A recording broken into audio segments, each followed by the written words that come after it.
La première, l'histoire continue. Bertrand N, Hélène Maquet. Ce geste fait vaciller l'université dans son essence même. J'ai senti une espèce d'explosion formidable avoir lieu dans l'auditoire. Des attentats aveugles qui, pour bon nombre d'enquêteurs, restent liés. L'université doit être un lieu fondamentalement ouvert aux étudiants et aux étudiantes, ouvert au monde, à la société, aux idées. Ce principe fondamental est parfois remis en cause de manière quasi matérielle. Locaux fermés, badges pour pénétrer dans les bâtiments, gardiens qui ouvrent et ferment les auditoires pour des raisons de sécurité. En Belgique, la question de la sécurité dans les universités est liée à 3 attentats, à la charnière des années 80 et 90, à l'ULB et à l'UC Louvain. 3 explosions ont retenti dans les auditoires. Elles ont fait de très nombreux blessés. 35 ans plus tard, ces événements ont été largement oubliés. Pourtant, vous allez le comprendre, dans cet épisode, ils résonnent très fort aujourd'hui, à l'heure des manifestations étudiantes, à l'heure où la fonction politique des étudiants et étudiantes est particulièrement mobilisée par le conflit au Proche-Orient. La première, l'histoire continue. Bonjour à toutes et tous et bienvenue dans ce nouvel épisode de l'Histoire continue. Nous exhumons donc aujourd'hui cette série d'attentats mystérieux, 3 explosions en 1988, 1989 et 1990 à l'ULB puis à l'UCL, comme on l'appelait encore à l'époque, on dit aujourd'hui l'UC Louvain, une série d'attentats qui ont adopté à chaque fois le même mode opératoire et dont on n'a jamais vraiment su ce qu'il s'était vraiment passé, ni qui, ni pourquoi. Alors, il n'y a pas eu de morts dans ces explosions à la valise piégée, mais de nombreux blessés. Ce qui frappe, en surplongeant dans nos archives, c'est la dimension symbolique de ces attaques sur des étudiants à l'époque. Et à l'époque, le recteur de l'UCL, Pierre Mac, dit qu'on ne veut pas non pas toucher une université, mais toucher une jeunesse intellectuelle et qu'il y a là quelque chose de grave dans notre société. Le grand enjeu devient alors celui de la sécurité. Faut-il donner un badge à chaque étudiant ? Faut-il laisser la police être présente sur les campus ? Faut-il fermer les auditoires ? Vraie question politique qui traverse encore aujourd'hui les universités. Pour en parler avec nous, Didier Lambert, recteur de l'UC Louvain, qui était aussi sur place à l'époque lors de l'attentat de l'Alma, c'était le 16 février 1990. Didier Lambert, c'est un moment qui vous a particulièrement marqué ? À ce moment-là, donc j'avais terminé mes études de pharmacie, j'avais entamé ma thèse de doctorat, j'étais en 2e année de thèse de doctorat dans un laboratoire de chimie thérapeutique qui se trouve en fait très très près de l'auditoire où s'est passé l'attentat. Et je me souviens bien, je me souvenais pas de la date, mais je me souvenais que c'était un vendredi, très tôt le matin, et très très vite, la nouvelle s'est répandue du bouche à oreille en disant il y a un attentat à l'auditoire E, et forcément à ce moment-là, tout le monde converge vers le lieu. Avant qu'on en vienne vraiment à ce qui s'est passé ce jour-là, vous diriez que c'est un moment qui vous a marqué dans votre vie d'étudiant et peut-être dans votre vie plus généralement ? Ah, définitivement. Donc c'est un moment, comme vous avez dans la vie, où il y avait un avant et un après, et ce moment-là compte. Donc j'ai toujours enseigné depuis ce moment-là. Je ne rentre plus jamais dans un auditoire de la même façon. Avant, j'avais une certaine insouciance. Il se fait que maintenant, je donne cours dans cet auditoire et j'y pense chaque fois que je donne cours. Donc oui, ça a complètement changé ma vision de l'université idéale, ou un lieu non violent, uniquement des débats d'idées, une porte ouverte vers le savoir, une mise en disponibilité des connaissances. Et puis je me suis dit, voilà, on est une cible comme toute organisation, comme toute institution. Émila Oxage, présidente de la FEF, la Fédération des étudiants francophones, sera également avec nous dans l'émission. Mais tout de suite, on se replonge à l'université et dans nos archives.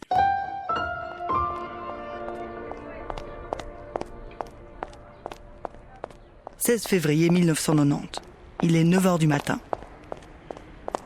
Les pas de Lucienne Siang résonnent sous la passerelle de béton qui mène aux auditoires centraux du campus de l'UCL à Woluwe. Étudiante en pharmacie, elle a hésité à aller au cours ce matin. Mais le cours de pharmacologie donné par le professeur Tulkens est un des plus importants à passer cette année. Alors Lucienne Siang a pris son courage à 2 mains, s'est levée et s'est dirigée vers le campus. Là où, en bordure de la capitale, les facultés de pharmacie, de dentisterie, de médecine sont rassemblées à côté de l'hôpital Saint-Luc. L'étudiante est un peu en retard, quelques années plus tard, elle a raconté ce matin-là.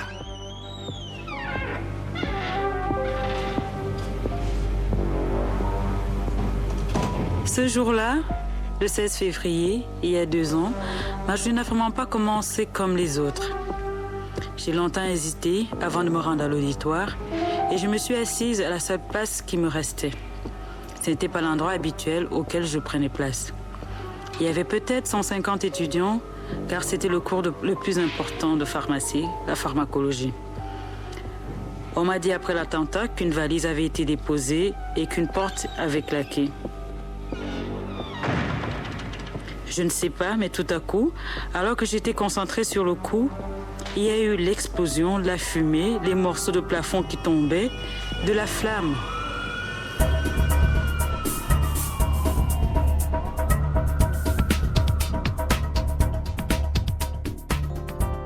Depuis l'estrade, le professeur Paul Tulken s'est lui aussi abasourdi, désorienté par le choc.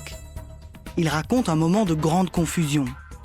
J'ai senti une espèce d'explosion formidable avoir lieu dans l'auditoire. J'ai levé les yeux et j'ai vu le plafond s'effondrer au milieu d'une poussière indescriptible et les étudiants à ce moment-là se précipiter vers le bas pour essayer de sortir. Et avec les étudiants, nous avons essayé de trouver une sortie. On a eu un peu de peine à s'orienter et pour finir, on a fait sortir une grande partie des étudiants.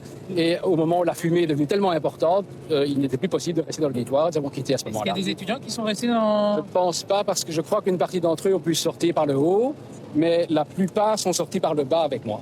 Est-ce qu'il y avait toujours des flammes quand vous êtes sortis? Non, au moment de l'explosion, j'ai vu une espèce de grande flamme orange, mais je ne pouvais pas la localiser. Et par après, au cours de l'évacuation, je n'ai plus vu de flamme, mais j'ai vu cette fumée qui devenait de plus en plus importante, qui envahissait tout l'auditoire, et à ce moment-là, nous avons quitté. Installée tout près du 4e rang, là où l'explosion a retenti, Lucienne Siang est grièvement blessée. Je suis restée consciente et j'ai été transportée à l'hôpital par des collègues.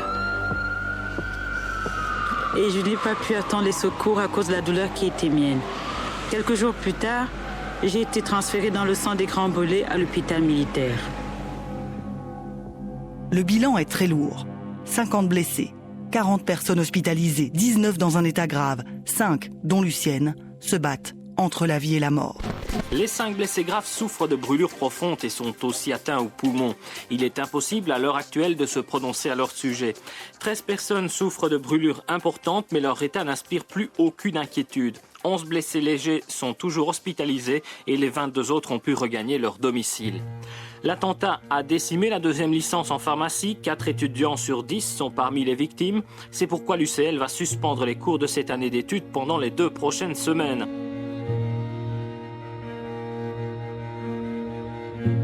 Une promotion d'étudiants décimée.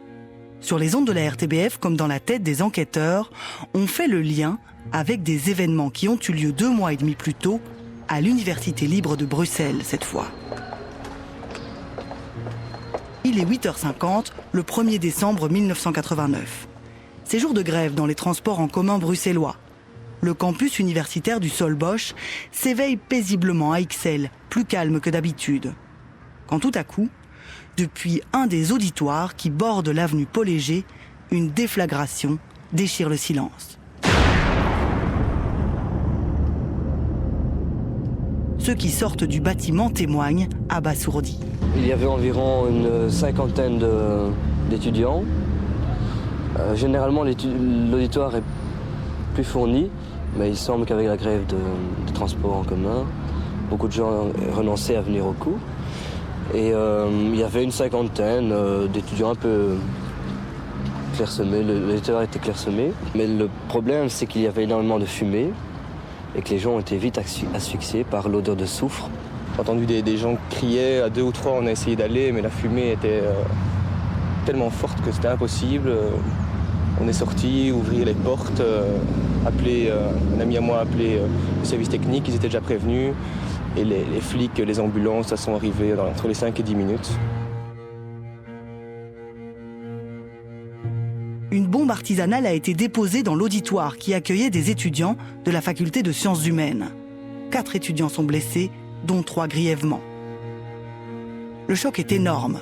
D'autant plus qu'une autre bombe a été déposée dans l'auditoire Paul-Émile Janson, tout juste un an auparavant. Le 6 décembre 88, quasi jour pour jour, une bombe explose à l'auditoire Paul-Émile Janson. De composition apparemment similaire à celle d'aujourd'hui, elle ne fait heureusement pas de victimes. 2 bombes ont donc été déposées dans les travées des auditoires de l'université. Dans toutes les facultés, c'est l'indignation. Nous voulons absolument protester contre l'attentat, enfin l'entre guillemets attentat, parce qu'on ne sait même pas si c'est pas l'œuvre d'un dingue, mais nous voulions absolument protester contre cette violence gratuite qui nous a touchés profondément. Et bon, par sympathie aussi pour les familles des victimes et les victimes évidemment. Nous ne sommes pas uniquement des gars d'ailleurs qui clashons à la Saint-Vé, nous savons aussi prendre nos responsabilités, je crois que c'était le moment de les prendre.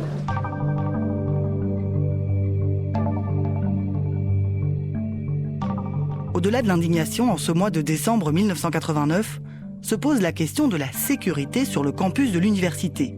Le président du conseil d'administration de l'ULB, Hervé Asquin, veut prendre des mesures fortes. C'est un miracle s'il n'y a pas eu plus de 4 blessés. J'ai à l'étude un projet de généralisation du port du badge à l'université pour permettre d'identifier ceux qui appartiennent à la communauté universitaire de ceux qui n'y appartiennent pas. Je crois aussi qu'il faut être réaliste. Il est difficile de lutter contre le terrorisme aveugle. Et que même les mesures les plus sophistiquées de sécurité, bien souvent, ne peuvent rien contre ce terrorisme-là.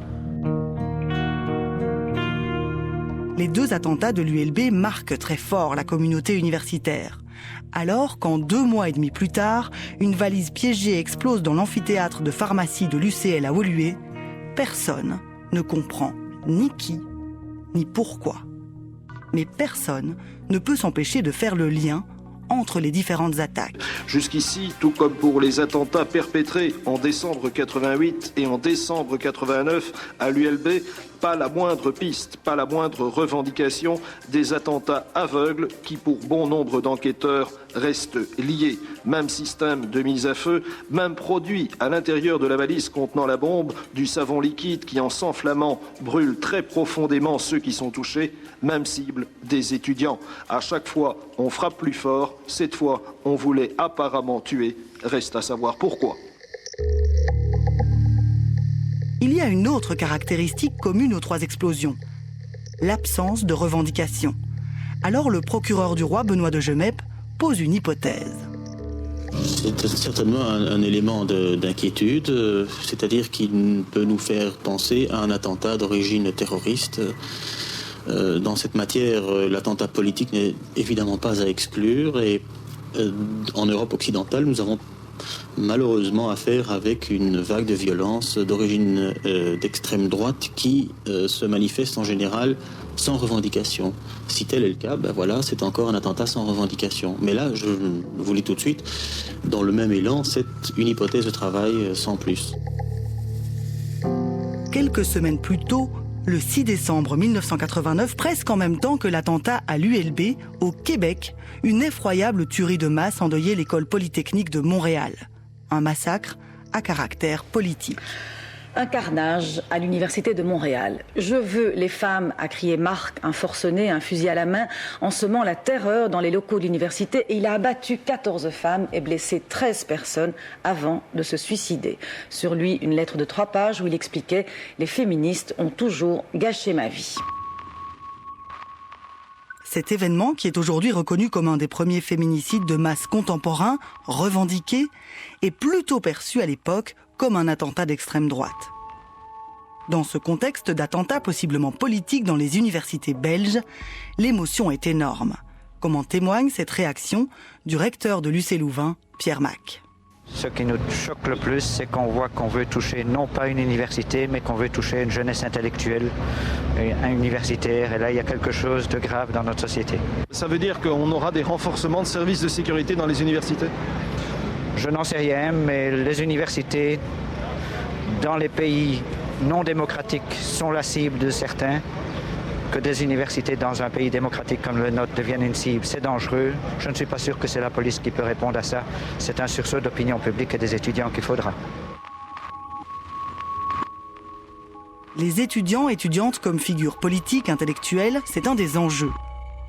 L'autre est bel et bien celui de la sécurité sur les campus d'université. D'ailleurs, la question prend rapidement une tournure politique. Le président de l'exécutif régional bruxellois, Charles Piquet, a estimé que ces événements montraient la nécessité d'une présence et d'un contrôle policier accru à Bruxelles. De son côté, le ministre de l'Éducation de la communauté française, chargé de l'enseignement universitaire, Yvan Ilieff, a décidé de réunir jeudi prochain les recteurs des institutions universitaires francophones pour arrêter les mesures à prendre d'urgence dans les universités pour assurer la sécurité de tous. Le ministre considère que le temps des demi-mesures est révolu. Il estime notamment qu'il est devenu indispensable que toutes les personnes qui se trouvent sur les campus universitaires soient identifiées et portent un signe distinctif qui puisse être vérifié à tout moment. Enfin, le Premier ministre Martens a précisé à l'issue du Conseil des ministres que le gouvernement réévaluera le problème de la sécurité dès que les premiers résultats de l'enquête seront connus. L'enquête n'avancera plus jamais vraiment. Personne ne peut dire aujourd'hui qui était derrière ces attaques, ni même s'il s'agissait de la même personne, du même groupe, de la même intention. Mais une chose est certaine, si le but était d'effrayer, de rompre la confiance, de traumatiser les étudiants, il a en partie été atteint. Comme en témoigne le psychiatre, responsable de l'aide psychologique auprès des victimes. Il faut que les étudiants qui ont été victimes de cet attentat, ainsi qu'éventuellement leurs parents, et pas seulement ceux qui sont hospitalisés, aussi ceux qui sont dans la nature, il faut qu'ils puissent parler de ce qu'ils ont ressenti, de ce qu'ils ont vécu, de leurs souffrances, de leurs appréhensions, de leurs angoisses, maintenant, et ne pas laisser ces problèmes s'enquister. Auquel cas, c'est vrai que nous pouvons éventuellement craindre des problématiques à long cours. Plusieurs d'entre eux nous ont déjà dit qu'ils hésitaient à poursuivre leurs études, que jamais plus ils n'entreraient dans un auditoire, que jamais plus ils ne pénétreraient dans un campus. La première, l'histoire continue. Nous revenons donc sur cette série d'explosions qui ont eu lieu à l'ULB et à l'UCL à la fin des années 80 et au début des années 90, une série de 3 attentats qui ont eu lieu dans des auditoires et dont on ne sait toujours rien aujourd'hui, ni des auteurs, ni des motifs. Pour tenter de comprendre comment ces événements résonnent encore aujourd'hui, nous sommes avec Didier Lambert, recteur de l'UC Louvain, qui était donc chercheur, à ce moment-là, chercheur en pharmacie précisément. Alors vous avez été témoin de ces attentats, Didier Lambert. Qu'est-ce que vous faisiez précisément à ce moment-là ? Donc c'était un chercheur comme moi qui faisait sa thèse de doctorat, qui arrivait un petit peu en retard par rapport aux horaires de labo et qui passait à côté de l'auditoire où évidemment les gens s'enfouillaient, qui a fait en fait tout le tour de la tour de recherche et en prévenant les personnes. Et puis mon patron de thèse nous a un petit peu réquisitionné en disant voilà, vous êtes pharmacien, allez voir si vous pouvez aider. Il y avait une surface Horeca, un café, qui a été transformé en poste avancé des urgences, alors que les urgences sont pas très très loin en fait. Oui, on est juste à côté de Saint-Luc, l'hôpital Saint-Luc. Donc quelque part, les services de secours ont estimé qu'il était quand même nécessaire de faire un poste médical avancé à cet endroit-là. Donc voilà, j'ai des souvenirs vraiment très précis. Et par après, je suis devenu assistant l'année d'après. Et donc, moi, j'ai donné travaux pratiques, séances d'exercice aux personnes qui ont été victimes aussi. C'est des étudiants qui, quelque part, étaient différents des autres. C'est des étudiants qui avaient été marqués. Ah, clairement, ce sont des étudiants qui ont vécu tout petit bruit anormal comme une séquence revivant l'attentat. Et donc ça, c'était très clair. C'était des étudiants qui étaient toujours aux aguets, toujours très stressés. À ma connaissance, ils ont tous repris leurs études. Alors, évidemment, certains ont nécessité des soins assez longs. Je ne pense pas qu'il y ait eu d'abandon. Mais par contre, il a fallu travailler le retour à la confiance que ce lieu pouvait être sûr. Quelle était, je dirais, l'ambiance générale ? Parce qu'on ne sait pas aujourd'hui ce qui s'est passé. On ne sait pas pourquoi ces attentats ont été commis. Mais il y avait 2 sentiments. Le sentiment, est-ce que l'université ouverte qu'on connaissait était le bon modèle ? Donc ça, c'était un sentiment qui est apparu très très vite dans les conversations. Et l'autre sentiment, c'était aussi l'incompréhension. Il n'y avait pas de revendication, il n'y avait pas vraiment de motif. Oui, on en parlait à chaque moment de convivialité dans la communauté. Et puis après, l'université, fort heureusement, quelque part, a renforcé ses mesures de sécurité, ses moyens de prévention et de formation. Ça a quand même modifié le regard des personnes qui ont vécu ce moment, oui. Et le fait qu'il y ait eu ces attentats à l'ULB qui étaient très ressemblants dans les semaines qui ont précédé, est-ce qu'il y avait ce sentiment d'être visé parce qu'on est un étudiant ou une étudiante ? Vous vous posez toutes les questions sur les motifs, surtout quand il n'y a pas de revendication. Et donc oui, c'est une piste de se dire, voilà, les auteurs ou l'auteur, vu qu'on ne sait pas qui est derrière le geste, visait l'enseignement supérieur, visait l'étudiant. Peut-être que voilà, c'était plus politique encore, avec une remise en question d'un système et quelque part de la promotion du regard intellectuel sur les choses. Ou au contraire, c'était peut-être quelqu'un qui avait échoué ses études universitaires dans les 2 universités et qui en voulait... C'était peut-être simplement une vengeance. Oui, possible. Le fait de ne pas savoir, c'est quelque chose qui était difficile à vivre pour les victimes et pour la communauté universitaire au sens large. Clairement. Être sans explication ajoute à la peine et à la douleur et au fait que ce geste fait vaciller quelque part l'université dans son essence même. Qu'est-ce que vous voulez dire par là ? Vous disiez avant, la vision que j'avais de cette université ouverte, quelque part, elle a un peu basculé à ce moment-là. Qu'est-ce que ça veut dire ? Vraiment, dans les mesures de sécurité, certains préconisaient il faut arriver maintenant dans des campus sécurisés où vous devez badger pour rentrer, ou quelque part vous êtes un petit peu pisté dans vos déplacements, etc. Et alors c'est vrai qu'à l'UC Louvain, depuis ce temps-là, nous avons installé sur ce site de Woluwe, pas sur tous les sites, c'est venu progressivement, on a installé tout le système pour badger, mais qu'on n'a jamais mis en route de manière quotidienne. Alors on l'active, je vais vous donner 2 exemples. Il y a eu les attentats dans le métro et à Zaventem. Là, on a activé le système de sécurité en disant on ne veut que ce soit que les membres de la communauté qui puissent rentrer à l'université. L'autre exemple, c'était le terroriste en fuite après l'assassinat des supporters suédois ici à l'automne, si mon souvenir est bon. Donc, ça veut dire que après cet attentat en 1990, l'université a mis en place tout le système, mais quelque part ce système n'est pas utilisé de manière régulière. L'idée de cette université qui doit être un lieu ouvert l'a plutôt emporté quelque part dans la pratique. Oui. L'université est restée ouverte. C'est sans doute très bien dans de nombreuses situations. Et quelque part, l'université court ce risque permanent d'avoir une attaque terroriste, une personne déséquilibrée qui passerait à l'acte, donc oui. Aujourd'hui, est-ce que vous travaillez encore sur des hypothèses d'attaque au sein de l'université ? Est-ce que c'est quelque chose qui est encore présent dans la politique de prévention de l'université face au risque de violence ? Malheureusement, j'ai envie de dire oui. À la fois dans le programme de formation et de prévention, donc que ce soit pour le personnel ou pour les étudiantes et les étudiants. Donc on va chaque fois se référer à cet attentat local pour conscientiser les personnes en disant c'est un exercice, mais ça peut nous arriver. Et donc déjà quelque part on fait peser un certain poids, une certaine charge psychosociale sur le fait qu'on dise à nos étudiants, vous venez à l'université pour étudier, mais sachez que c'est pas un endroit qui est nécessairement sûr.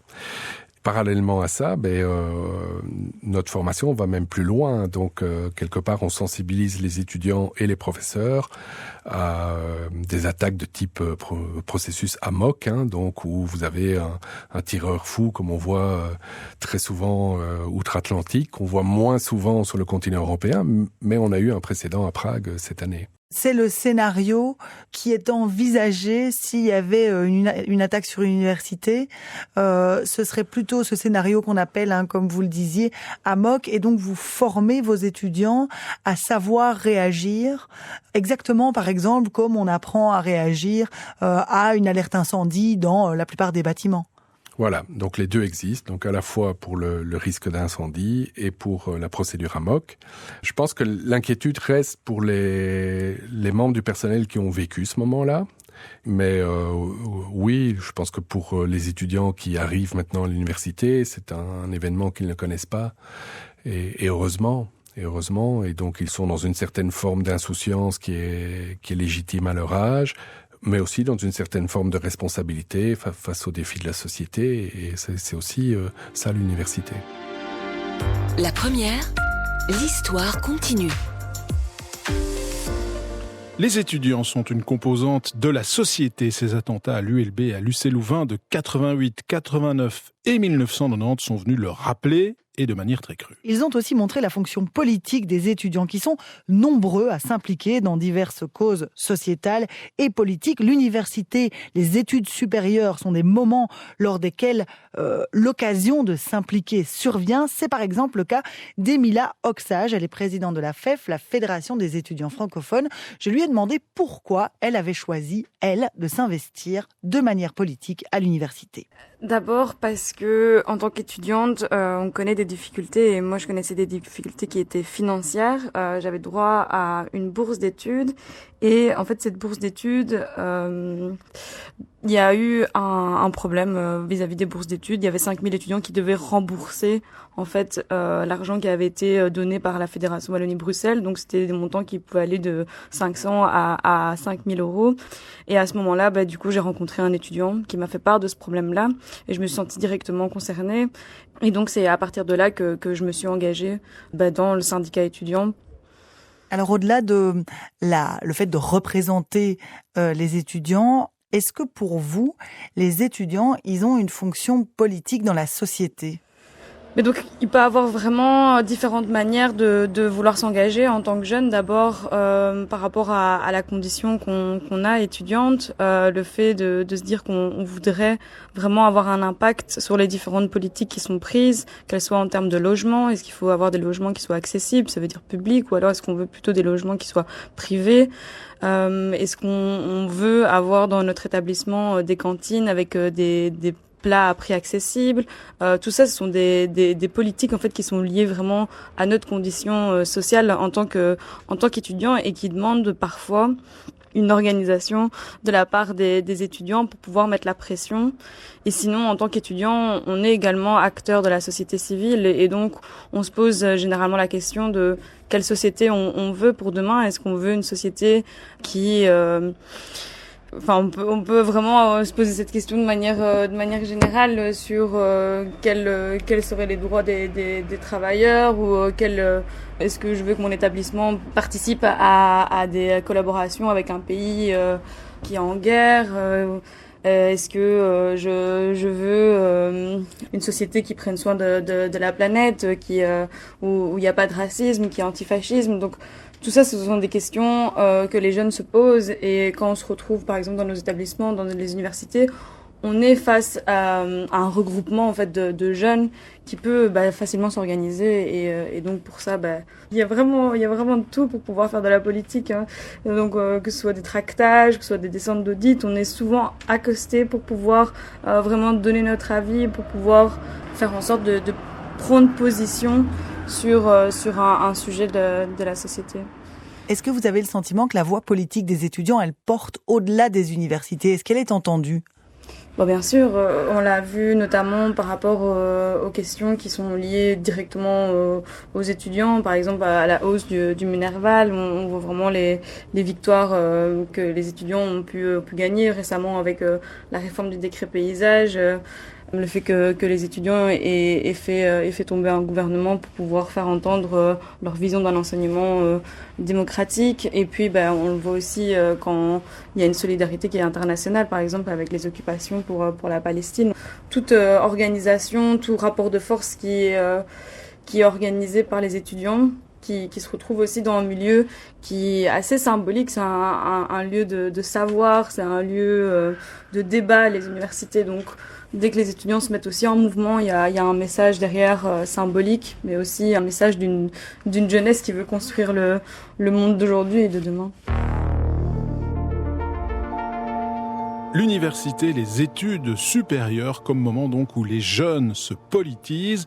Didier Lambert, je rappelle que vous êtes recteur à l'UC Louvain. Vous êtes d'accord avec cette idée que lors des études, il y a un moment particulier pour rencontrer la politique? Les étudiants ont une vraie fonction politique? C'est certainement les étudiants qui nous interrogent le plus sur les évolutions de la société. Donc, vous allez dire c'est paradoxal de la bouche d'un recteur, ou vous pourriez dire ce sont les chercheurs et les chercheuses qui nous ramènent les défis de demain, mais les étudiants le vivent avec une autre acuité.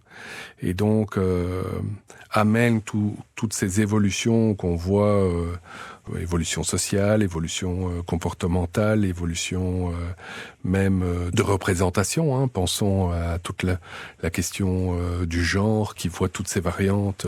Ça, c'est quelque chose qui est très présent dans la communauté universitaire chez les étudiants, ces questions-là. Oui, clairement. Oui, clairement. Donc, vous ne pouvez plus envoyer un courrier, vous ne pouvez plus vous adresser aux étudiants comme on s'adressait aux étudiants dans le temps. Donc voilà, ils sont très très sensibles aux minorités, aux particularités, et c'est une évolution récente importante.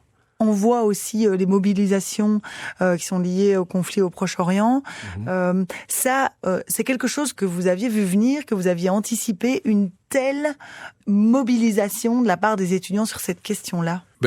Oui, quelque part on se demandait, et je pense que c'est valable pour toutes les universités de la Fédération Wallonie-Bruxelles et de Belgique, quand est-ce que ça allait débarquer en Belgique. Donc la mobilisation, elle est mondiale, elle a commencé aux États-Unis et au Canada. On la sentait venir, et les questions qu'il pose sont des questions qui sont pertinentes jusqu'à un certain point. Et c'est logique que ces étudiants se positionnent dans un conflit qui est très complexe, dans un conflit qui malheureusement dure depuis des décennies, voire même plus loin. Leur pouvoir d'interrogation est légitime. Avec les élections cette année, 2 grandes élections, la question des jeunes est centrale. Elle l'est rarement autant dans les médias, notamment parce qu'il y a l'accès aux jeunes à partir de 16 ans pour les élections européennes notamment, mais aussi parce que c'est une population très jeune qui va voter. On a plutôt tendance à entendre, à dire de manière un peu grossière comme ça que les jeunes ne sont pas politisés, ont un rapport lointain à la politique. Il y a un peu cette idée-là comme ça qui circule. Est-ce que vous diriez que c'est de ça dont vous êtes le témoin à l'université, ou qu'au contraire, cette jeunesse, elle est plutôt politisée? En fait, c'est très très difficile de définir le portrait robot de l'étudiant d'aujourd'hui. D'abord, la première question, est-ce que l'étudiant est jeune? Donc ça, c'est une bonne question, parce que en fait, on considère toujours qu'il est jeune. Alors c'est vrai que la grande majorité de nos étudiants sont dans la tranche des 18-25, mais nous observons aussi de plus en plus de retours à l'université. Donc, pour le portrait robot, déjà, sur l'âge, c'est compliqué. Alors, est-ce que l'étudiant d'aujourd'hui est politisé? Je pense qu'on a tout le spectre. Donc, on a des étudiants qui sont très politisés, sans doute même avec des positions fortes, et qui souhaitent que l'université répondent quelque part aux défis mondiaux en prenant des positions politiques, oui, en prenant avec une certaine forme d'exemplarité, mais maximale, je dirais. Donc ça, c'est un spectre des étudiants. On a quand même une masse d'étudiants qui s'informent sur des canaux d'informations qui sont, alors je les critique pas en termes de qualité, mais qui sont sans doute dans la forme de l'instantanéité, donc les réseaux sociaux, Instagram, TikTok, etc. Et donc quelque part ne vont pas dans la profondeur d'un débat.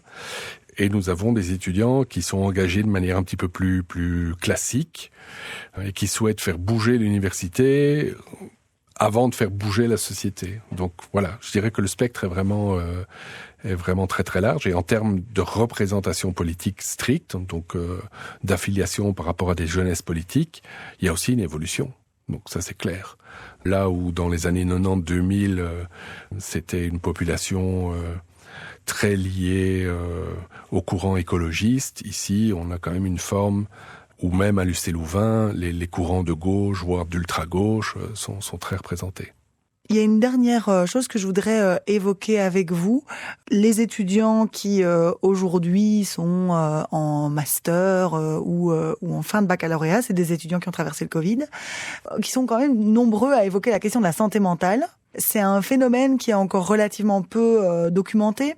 Est-ce que vous avez le sentiment qu'il y a chez les étudiants des vraies difficultés aujourd'hui sur les questions de santé mentale ? Donc, il y a certainement l'influence du Covid. Et là, je pense qu'on peut parler de difficultés en termes de santé mentale. Donc, le Covid a quand même rompu des dynamiques sociales et des réseaux d'appartenance. Et ça, c'est clair. Et ça se voit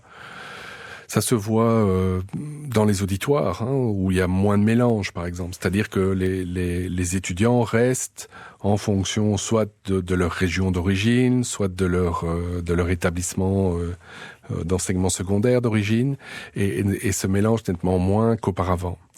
Il y a aussi une évolution sociétale qui est majeure. Je pense que le terme bien-être, il s'est imposé à chaque strate de la société, et le terme burn-out aussi. On parle de burn-out professionnel, mais de burn-out parental. J'ai entendu récemment parler du burn-out de l'étudiant. Et donc, je pense qu'il y a un contexte qui pousse au fait que la santé mentale s'invite à chaque question. Ça veut dire que la santé mentale des étudiants, selon vous, n'est pas forcément moins bonne, mais ils en ont peut-être simplement plus conscience ? Oui, il y a une plus grande part de conscience. Il y a des revendications qui sont intéressantes d'ailleurs, de dire on a toujours présenté le fait que étudier c'était sérieux. Certains de mes prédécesseurs ont même parlé du métier d'étudiant, pour dire qu'en effet, il fallait s'y mettre, qu'étudier, ça ne venait pas de soi. Nous avons maintenant des revendications pour avoir un meilleur équilibre des temps de vie, temps étudiant et puis temps personnel. Et ça, c'est une revendication qui est totalement neuve. Je ne l'ai jamais entendue il y a 5 ans. Est-ce que vous observez chez vos étudiants des difficultés face à la précarité ? C'est aussi un phénomène qui est apparu avec le Covid et qui peut évidemment jouer sur des questions de santé mentale. Alors c'est comme pour la question de santé mentale, c'est une question qui est très fort évoquée et qui est insuffisamment documentée. Alors dans une certaine population étudiante, il y a des problèmes de précarité qui vient de la désorganisation des tissus familiaux, par exemple. Et donc, beaucoup d'étudiantes et d'étudiants se retrouvent en fait seuls à l'entrée de l'université, alors qu'ils étaient auparavant un peu épaulés par leur famille. On a des questions aussi liées aux nouvelles populations étudiantes qui arrivent à l'université, qui sont issues du long processus d'immigration, qui sont face à des réalités économiques aussi différentes. Et enfin, je pense qu'il y a aussi même une évolution dans l'accès aux loisirs qui est relativement coûteux en fait dans nos sociétés d'aujourd'hui. Et donc même des étudiants qui ont une certaine aisance financière vont commencer à jobber pour s'octroyer entre guillemets des loisirs. Vous faites 3-4 festivals l'été, c'est un vrai budget, donc toutes les familles peuvent pas supporter ce type de dépenses. Mais donc il y a une convergence. Il y a une convergence sur une précarité, je dirais presque de statut, une précarité réellement socio-économique, et puis quelque part une société qui malheureusement est coûteuse. Est-ce que vous diriez qu'aujourd'hui, les universités sont encore, ou sont, en fait, il n'y a pas de raison de dire encore, sont le reflet de la société ? Sans doute qu'elles le sont de plus en plus. Pourquoi ? Et donc, comme je vous le disais, cette mixité d'étudiants de tous les âges, d'étudiants qui reprennent les études après une expérience professionnelle, la mixité sociale, elle est sans doute plus grande. Et donc tout ça va dans le bon sens, mais il faut veiller à ce que tous ces publics se mélangent. Et ce n'est pas gagné d'avance. Et moi, j'y vois une influence du Covid, mais il y a un repli naturel vers sa propre singularité, et donc on s'associe avec ses pairs, quelque part. Et ça, il faut travailler, parce que si vous prenez... moi, je donne cours parfois à des cohortes de 100, 150 à 180 étudiantes et étudiants. Vous leur donnez des travaux de groupe à réaliser par 8, et en fait, j'ai 8 clones dans chaque groupe. Quelque part, c'est c'est pas ça l'universalité de l'université.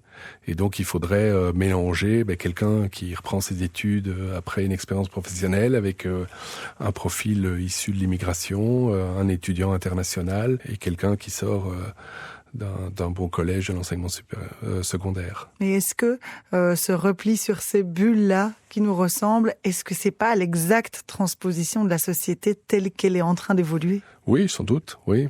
Oui. Et tout converge à s'enfermer, en fait, dans la société actuelle. Les réseaux sociaux qui étaient imaginés vers une ouverture sur le monde vous proposent, en fait, de vous réunir par vos caractéristiques. Et vous diriez que les universités peuvent aller contre ça ? Il y a certaines expériences qui sont intéressantes au niveau pédagogique où vous forcez la mixité, mais c'est très intéressant, ça fonctionne bien, ça permet quelque part de remettre en route l'ascenseur social, mais ça demande des moyens. Ça demande des moyens d'encadrement, oui. Merci beaucoup Didier Lambert qui était donc avec nous pour cette émission sur ces attentats de la fin des années 80 et début des années 90 dans les universités belges. Merci aussi à Émila Oxage, présidente de la FEF, qui a accepté de répondre à nos questions.